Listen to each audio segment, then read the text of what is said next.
Shri Gayatri tours and travels Chardham యాత్ర complete travel plan. Traffic కష్టాలకు check పెట్టేలా భాగ్యనగరం నలుమూలలా రవాణా విప్లవం రాబోతోంది. కేవలం ఎంజీబీఎస్, జేబీఎస్ మాత్రమే కాదు, ఇప్పుడు నగరంలో మరో మహా టెర్మినల్ సిద్ధమవుతోంది.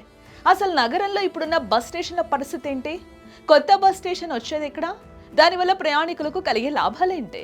రియల్ ఎస్టేట్ రంగంలో రాబోతున్న మార్పులేంటి? హైదరాబాద్ నయా టెర్మినల్ వివరాలు, విశేషాలు ఇప్పుడు మీకోసం. భాగ్యనగరం మరో అంతర్జాతీయ స్థాయి రవాణా హబ్కు వేదిక కాబోతోంది. శరవేగంగా విస్తరిస్తున్న హైదరాబాద్ అవసరాలకు అనుగుణంగా తెలంగాణ ఆర్టీసీ కీలక నిర్ణయాన్ని తీసుకుంది. ఇప్పటికే ఉన్న ఎంజీబీఎస్, జేబీఎస్ తరహాలోనే నగరం నలుమూలల అత్యాధునిక బస్ టెర్మినళ్లను నిర్మించేందుకు రంగం సిద్ధమైంది. ముఖ్యంగా పశ్చిమ హైదరాబాద్లోని ట్రాఫిక్ కష్టాలను తీరుస్తూ జీడిమెట్ల వద్ద రాబోతున్న మెగా టెర్మినల్ ఇప్పుడు నగరవాసుల్లో ఆసక్తిని రేకెత్తిస్తూ ఉంది. హైదరాబాద్ అంటేనే రద్దీ. ఆ రద్దీకి ప్రధాన కేంద్రాలు మన బస్ స్టేషన్లు. ప్రస్తుతం నగరంలో 3 ప్రధాన కేంద్రాలు ప్రయాణికులకు సేవలు అందిస్తూ ఉన్నాయి. ఇమ్లేవన్ ప్రాంతంలోని మహాత్మా గాంధీ బస్ స్టేషన్ ఆసియాలోనే అతిపెద్ద టెర్మినల్స్ లో ఒకటిగా ఉండి తెలుగు రాష్ట్రాలతో పాటు అటు కర్ణాటక, మహారాష్ట్రాలకు వారధిగా నిలుస్తోంది. ఇక సికింద్రాబాద్ లోని జూబ్లీ బస్ స్టేషన్ ఉత్తర తెలంగాణ జిల్లాలకు వెళ్లే వారికి ప్రధాన ఆధారంగా ఉంది. నగరం లోపల ప్రయాణించే వారికి కోటి బస్ స్టేషన్ గుండెకాయలా పనిచేస్తోంది. అయితే ఐటీ రంగం మరియు శివారు ప్రాంతాల అభివృద్ధి వల్ల ఈ కేంద్రాలపై ఒత్తిడి విపరీతంగా పెరిగిపోయింది. ఈ ఒత్తిడిని తగ్గించేందుకు ప్రభుత్వం ఇప్పుడు జీడిమెట్ల వద్ద భారీ బస్సు టెర్మినల్ ను ప్రతిపాదించింది.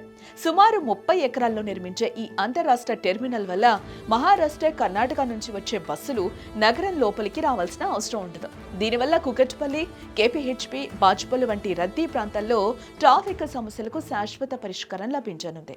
అంతేకాకుండా నగర బస్సుల కోసం ప్రత్యేకంగా 20 ఎకరాల్లో సిటీ టెర్మినల్ ను కూడా ఇక్కడ ఏర్పాటు చేస్తూ ఉన్నారు. ఇది పూర్తయితే ప్రయాణికులు రోడ్లపై బస్సుల కోసం వేచి చూడాల్సిన అవసరం ఉండదు. ఇక భవిష్యత్ అవసరాలను దృష్టిలో ఉంచుకొని ఈ టెర్మినల్ ను పర్యావరణ హితంగా తీర్చిదిద్దుతూ ఉన్నారు.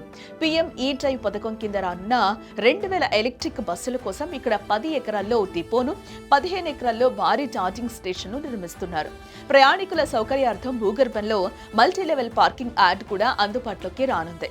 కేవలం జీడిమెట్లే కాకుండా నగర వ్యాప్తంగా మరో 12 కొత్త బస్సు టెర్మినళ్లను నిర్మించాలని టీజీఎస్ఆర్టీసీ ప్రణాళికలు సిద్ధం చేస్తూ ఉంది. ఈ కొత్త ప్రాజెక్టుల వల్ల కేవలం రవాణా సౌకర్యాలే కాకుండా ఆర్థికంగానూ పెద్ద మార్పులు రానున్నాయి. జీడిమెట్ల, గండిమైసమ్మ, గాజుల రామారం వంటి ప్రాంతాల్లో రియల్ ఎస్టేట్ రంగానికి కొత్త ఊపు రానుంది. రవాణా వ్యవస్థ మెరుగుపడడంతో ఈ ప్రాంతాల్లో కొత్త గేటెడ్ కమ్యూనిటీలు, కమర్షియల్ కాంప్లెక్స్లు వెలిసే అవకాశం ఉందని భావిస్తూ ఉన్నారు నిపుణులు. మొత్తానికి ఈ బస్ టెర్మినల్స్ హైదరాబాద్ ను గ్లోబల్ సిటీగా మార్చే దిశలో మరో కీలక అడుగు కానున్నాయి. చూసారుగా, ఈ కొత్త బస్సు టెర్మినల్స్ అందుబాటులోకి వస్తే సామాన్య ప్రయాణికుడికి ప్రయాణం మరింత సుఖమయం కానుంది. అటు ట్రాఫిక్ కష్టాలు తగ్గడంతో పాటు ఇటు శివారు ప్రాంతాల అభివృద్ధికి ఈ ప్రాజెక్టులు ఊతమివ్వనున్నాయి.